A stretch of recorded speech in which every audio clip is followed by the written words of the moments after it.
If you don't have privacy and security at the core of whatever your data strategy is, then I think you're really exposing yourself and your patients for the 52 million to become 500 million. And I think that's a scary proposition.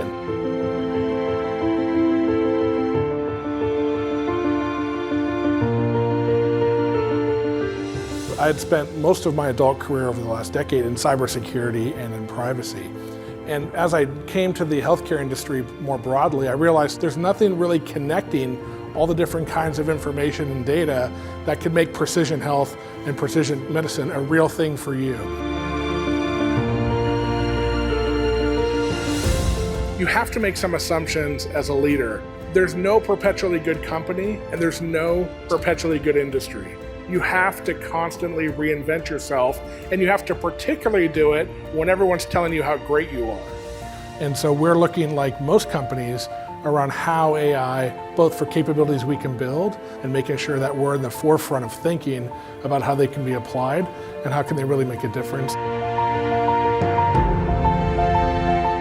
We spun out of Alphabet, Google X in 2015. And coming in, I'd spent a career in tech and a decade in retail. What I had found coming in, big tech and big retail had solved a lot of the problems that big healthcare is struggling with on behavior. Think of loyalty programs of the most successful retailers, Starbucks, Best Buy, the airlines.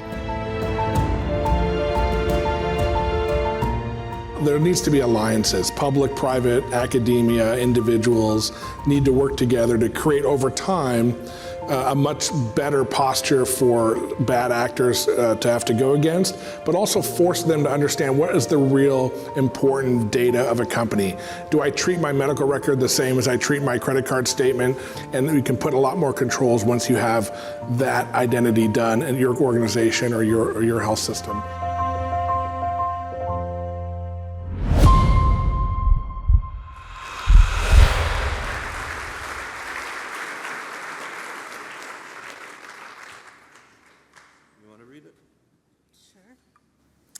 And the Takreem Award for Corporate Leadership goes to Mr. Stephen Gillett.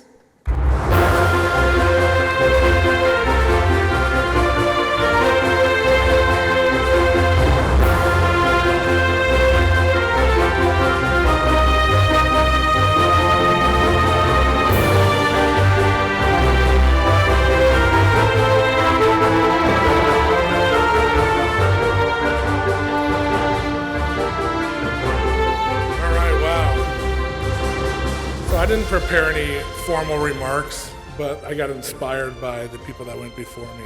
And for those asking, the family name is Jalad.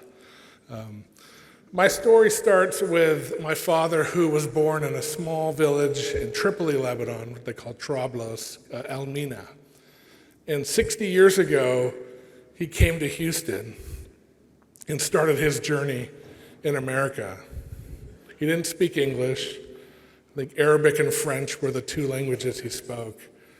And he made his way to California, Los Angeles, where I was born. I turned 50 last month, so I'm what's called a bicentennial baby. When America turned 200, any child born in 1976 was given a special coin. We didn't do anything with it for 50 years, but now it's all the rage. He met my mother in Los Angeles, who was a Venice, California surfer girl, you know, the ones they used to hold up on their shoulders when they were surfing. And my journey started in Los Angeles. We moved to Oregon when I was 10, and I grew up in Eugene, Oregon, a small, medium-sized town. And in 1998, I graduated from the University of Oregon with my high school sweetheart, Aisha, who is here with me. And we have 8 children, and 4 boys, 4 girls, and none of them are here. No twins, 1 wife, there she is. But I packed up my U-Haul truck with her and our 2 cats at the time. And my father kind of pulled me aside and he said, "You're gonna go to Silicon Valley." This was the height of the first .com boom in the 90s. And his one word of advice to me was, be nice to all the people you meet on the way up in your life and your career. I said, thanks, Dad. He said, because you're going to meet them all on the way back down. And that kind of stuck with me. My life has been a really blessed experience. A career in Silicon Valley, the most prominent organizations, the most interesting experiences, the most wonderful successes, and the most defining failures and challenges.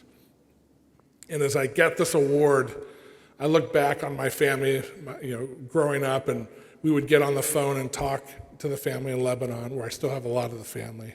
And during the war, we would hear them over the phone. They would be on the floor or hiding. And I realized how lucky I am that my father found a way to get here after his grandfather had tried to come and stay and made it here.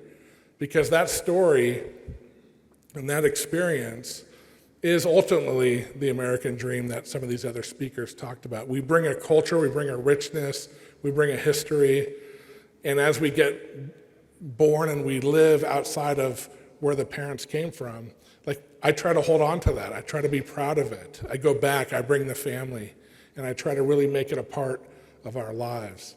They say in America, the first thing to go is the language, and the last thing to go is the food. So we're kind of trying to keep both as we work on our 8 children and make sure that they understand where their family came from, why we're proud, and how it defines them and is a part of them today. So I want to thank again my wife, my kids. I want to thank Ricardo and the selection committee.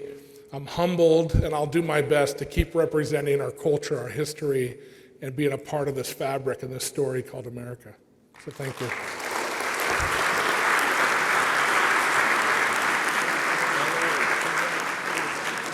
Well, Mr. Stephen Gillett